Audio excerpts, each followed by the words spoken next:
जय हिंद दोस्तों, आपका हमारे चैनल में स्वागत है। तो आइए आप कंप्यूटर की अगली क्लास आगे स्टार्ट करते हैं। तो जैसे कि हमने पहले बात कर ली थी कंप्यूटर के बारे में बेसिक, तो आगे चलते हैं कि कंप्यूटर कौन कौन से पहले कौन सा आया फिर बाद में कौन सा आया उसके लिए देखिए। तो अगर मैं पहले बात करूं, अगर कंप्यूटर जो है बुद्धिहीन है तो यह इसका एक दोष है, क्योंकि कंप्यूटर जो है अपना खुद से कोई काम नहीं करता। जो हम उससे करवाना चाहेंगे वो करेगा, मतलब हम उसे निर्देश देंगे वो उस पर काम करेगा। ठीक है, तो अपने आप से कुछ नहीं कर सकता, ना ही उसके अंदर कोई अपने अंदर फीलिंग हो रही है। तो आगे है, विश्व में सर्वाधिक कंप्यूटर वाला देश जो है यूएसए है। विश्व में सर्वाधिक कंप्यूटर वाला देश यूएसए, और हमारा भारत 17वें नंबर पर आता है इस मामले में। इंटरनेट जो उपयोग करता है तो उसमें सबसे नंबर वन पाता चीन। चीन सबसे ज़्यादा इंटरनेट का उपयोग करता है, और दूसरे नंबर पाता भारत, तीसरे नंबर पाता यूएसए। तो दिया गया है। अगर मैं कंप्यूटर सब की साक्षरता दिवस की बात करूं तो ये 2 दिसंबर को मनाया जाता है। और CAD ये क्या है? ये होता है जो कंप्यूटर के अंदर प्रोग्राम या जो ड्राइंग वगैरह होती हैं उनके लिए, स्केच बनाने के लिए, कि ये स्केच किसका है, जैसा हमने मूवी उनमें देखा है, या आजकल तो वैसे भी किसी भी एक इस तरीके से ही बना लेते हैं। लेकिन अगर हम कंप्यूटर के अंदर बनाएंगे तो उसके लिए कौन सा क्या काम करेगा? CAD, computer editing design. तो ये क्या है? इसके द्वारा ड्राइंग बनाई जा सकती है, स्केच बनाए जाते हैं। आगे चलते हैं। सबसे पहला CPU, सबसे पहला CPU किसने बनाया? वो बनाया इंटेल कंपनी ने। और कौन, क्या नाम था उसका? 4004। इंटेल कंपनी ने सबसे पहला चिपसेट बनाया CPU का, जिसका नाम है 4004। इस कंपनी ने बनाया। अगर हम बात करें वैध पैमाना यानी मात्रक, क्योंकि भाई हर कुछ भी चीज़ है तो उसे नापने के लिए एक पैमाने की जरूरत होती है। तो इसलिए कंप्यूटर की जो गति को नापता वो होता है CPU। और कंप्यूटर के अंदर जो काम करता है, गति करता है, वो करता है CPU। और CPU की जो जो गति है उसे दर्शाता, उसे किस चीज़ में दर्शाते हैं? हर्ट्ज में, या फिर मिप्स में।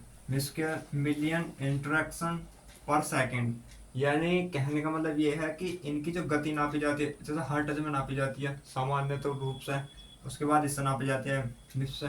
लेकिन अगर जो सुपर कंप्यूटर होता है जो मौसम विभाग के बारे में बताता और बड़ी बड़ी जो परीक्षाएं होती हैं उनका डेटा बहुत ज़्यादा हो जाता, तो वो कहाँ रखा जाता? तो सुपर कंप्यूटर में। आइए आगे इसमें समझते हैं। तो ये जो कंप्यूटर बनाए हैं सुपर कंप्यूटर, पहले भारत को अमेरिका से हमने रिक्वेस्ट की थी लेकिन नहीं मिल पाया। फिर बाद में हम नहीं परम 8000 कंप्यूटर बनाया था, उसके बाद 9000 भी बनाया था। तो आगे चलते हैं।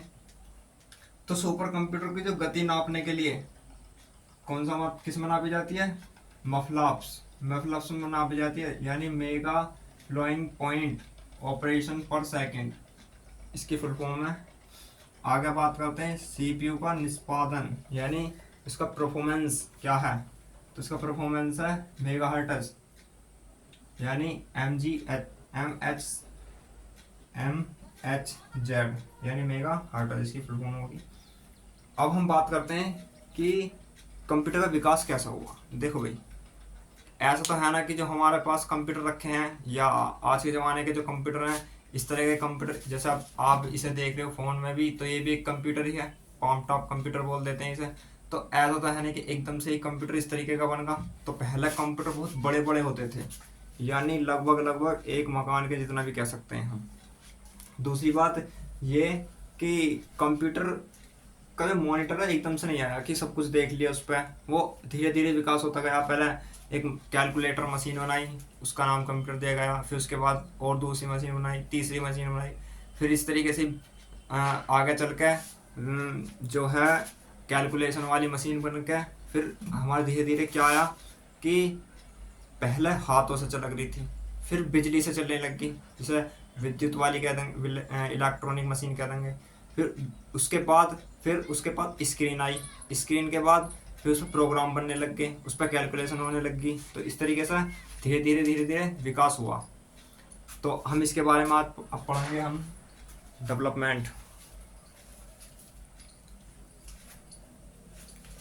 तो देखो, अगर मैं बात करूं पहला जो कंप्यूटर का डेवलपमेंट ऑफ कंप्यूटर। तो सबसे पहले अबेकस। अबेकस क्या था? एक कंप्यूटर। कंप्यूटर क्या था? एक इस तरीके की मशीन थी, उसमें ऐसा लाइनिंग थी और उन पर ऐसा गोटी सी बनी रहती थी, उन्हें ऊपर नीचे करते थे बस। इस तरीके से उनसे गिनती करना, मतलब गिनती होती थी। इसमें लिख भी रखा कि केवल गिनती के लिए, ये गिनती के लिए मान्य था। संसार का पहला गणन यंत्र इसे ही बोला गया कि अबेगस को, ठीक है। और सबसे पहले इसका प्रयोग कहाँ हुआ? चीन के बेबीलोन में, ठीक है। आविष्कारक टिम क्रेमबर इसके मतलब आविष्कारक थे। आगे चलते हैं नंबर 2 पे, पास्कलाइन कंप्यूटर। पास्कलाइन कंप्यूटर क्या था भाई? इसे बनाया किसने? तो ब्लेज पास्कलाइन ने 1682, देखो कितनी पुरानी बात है, यानी आज से लगभग 500 साल पुराने की आसपास की बात है। 506, लगभग 500 साल तो मान के चलो। उसमें बनाया गया, मतलब किसने बनाया? ब्लेज पास्कल ने। यह सिर्फ प्लस और माइनस कर सकता था, प्लस और माइनस कर सकता था। इसलिए इसे क्या कहा हमने? Editing machine. एडिंग मशीन कहा। आगे देखो इसमें इसके बाद कौन सा कंप्यूटर है? अभी तक ये कोई भी बिजली से नहीं चलते थे, विद्युत नॉट अलाउड, ठीक है। अभी तक ये हाथ से चलने वाले हैं। आगे चलता है, अब आता डिफरेंस इंजन। ये आधुनिकता आ गई यहाँ पे। यहाँ पे क्या आगा? आधुनिक, यानी नया जमाना, आधुनिक तकनीक। यहाँ पे क्या है? आधुनिक तकनीक। और आधुनिक तकनीक में 1822 में चार्ल्स बेबेज को कंप्यूटर का जनक माना। इसने डिफरेंस इंजन की स्थापना करी पहली बार। उसके बाद एनालिटिक इंजन आया, चार्ल्स बेबेज ने इसे बनाया, लेकिन इसे पूरा नहीं कर पाए। उन्होंने क्या काम करा? इसे आधा छोड़ दिया था, लेकिन इनका एक बेटा था हेनरी, उसने इसे पूरा किया। इसके बाद क्या? मार्क 1। देखो ये जो मार्क 1 है, ये 1937 में आया। इन्होंने काम स्टार्ट करना चालू करा, 1937 से बनना स्टार्ट करा, और कब तक बना? 1942 में जाकर ये पूर्ण हुआ। और मार्क 1 के आविष्कारक कौन है? हार्वर्ड और हार्वर्ड आइकेन। ये क्या थे? ये कंपनी में काम करते थे, जो कंपनी IBM थी, इसमें काम करते थे, ठीक है। IBM की फुल फॉर्म होती है इंटरनेशनल बिजनेस मशीन, ठीक है। फाउंड किसने किया? फाउंड कब हुई है? यही 16 जून 1911 में। हेडक्वार्टर न्यूयॉर्क USA में, ठीक है। और विश्व में फर्स्ट पूर्ण स्वचालित विद्युत यांत्रिक गणना, यानी यहाँ पे क्या होगा? विद्युत यांत्रिक। यहाँ पे बिजली का आविष्कार, कंप्यूटर में बिजली से स्टार्ट होने लग गया, ठीक है दोस्तों। अब आगे चलते हैं। अब आया हमारा छठा, एनियाक कंप्यूटर। एनियाक कंप्यूटर क्या था? Electronic numerical integrator and calculator. तो इसमें क्या था? 1946 में बना, ठीक है। 1946 में बना। इसे बनाया किसने? हाँ, तो JP एक्वर्ट और मुचली, इन दोनों ने इसे बनाया, ठीक है। और पूर्ण इलेक्ट्रॉनिक डिजिटल कंप्यूटर, मैंने बताया पूर्ण इलेक्ट्रॉनिक डिजिटल का मतलब है किसी चीज को हुबहू दिखाना, यानी जैसे हमने कोई कॉमेडी करी और उसे वीडियो बना के तुम्हें दिखा दिया, तो ये क्या? एक डिजिटल तरीके से बनाना, या फिर कोई भी प्रोग्राम बना के उसे प्रोवाइड करना या दिखाना, तो उसे कहते हैं डिजिटल। तो यहाँ पे अब स्क्रीन भी आ चुकी थी, ठीक है दोस्तों। अब स्क्रीन, यहाँ पे स्क्रीन डिजिटल में आ चुकी। आगे चलते हैं। इसके बाद 7वां है एडविक। एडविक की फुल फॉर्म होती है electronic distributed variable automatic computer. इसमें क्या हुआ? यह 1944 में स्टार्ट करके 1948 में बना दिया। इसको भी एक्वर्ट मुचली ने बनाया। लेकिन अब इसमें क्या है? इसमें एक खास बात है कि स्टोरेज, इसमें स्टोरेज आ चुका था, जबकि एनियाक कंप्यूटर में स्टोरेज नहीं था। किस लिए नहीं था? प्रोग्राम। जैसे मान के चलो पहले क्या था, प्रोग्राम, कोई प्रोग्राम सेट करा और प्रोग्राम करने के बाद उसे स्टोर करने के लिए मेमोरी, इस तरीके का स्टोरेज नहीं था। लेकिन एडविक कंप्यूटर जो आया उसमें स्टोरेज भी स्थापित होने लगा।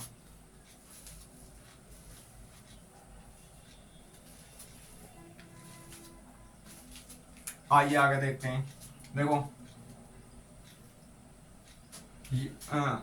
अनविक अनविक कंप्यूटर यानी universal automatic computer. Universal automatic computer क्या था? यह स्थापित हुआ 1954 में। ठीक है। प्रथम व्यापारिक कंप्यूटर यानी पहला बिजनेस कंप्यूटर था ये। आगे इसे बनाया किसने? तो जीईसी एक कंपनी है, इसने इसे बनाया। जर्नल इलेक्ट्रॉनिक कॉर्पोरेशन, पहली बार इसने मतलब जो है व्यापारिक कंप्यूटर स्थापित करा।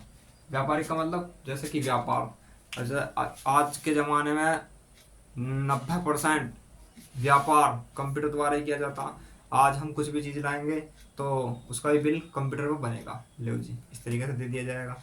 तो वहाँ क्या हुआ कि व्यापार में उसका मतलब अब व्यापार में कंप्यूटर का भी प्रयोग किया जाने लगा। ठीक है। और व्यापारिक कंप्यूटर भी बना दिया। जैसे कि मैंने पहले बताया आपको कि सबसे पहला प्रोसेस किस कंपनी ने बनाया?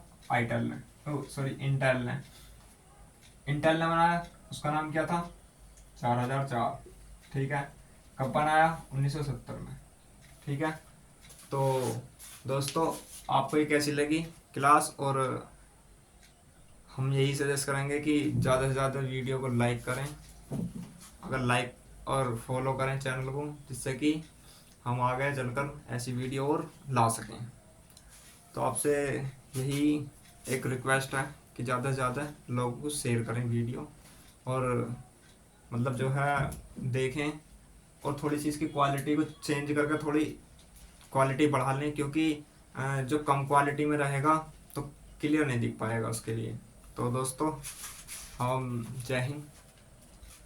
ज़्यादा से ज़्यादा फॉलो करें, सब्सक्राइब करें। ठीक है।